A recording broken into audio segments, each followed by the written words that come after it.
வணக்கம்.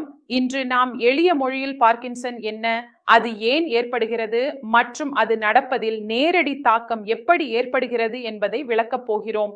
மூளையில் Basel ganglia என்று அழைக்கப்படும் ஒரு பகுதி உள்ளது.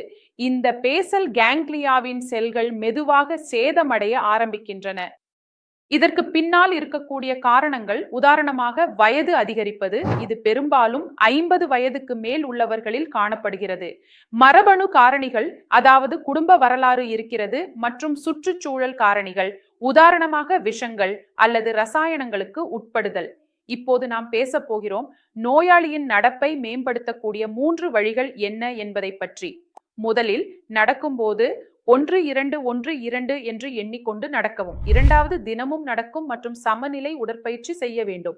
மூன்றாவது வழி என்னவென்றால், நான் செய்ய வேண்டியதனால் அது சரியான உடல்நிலை மற்றும் ஆதரவு பயன்படுத்துவதாகும்.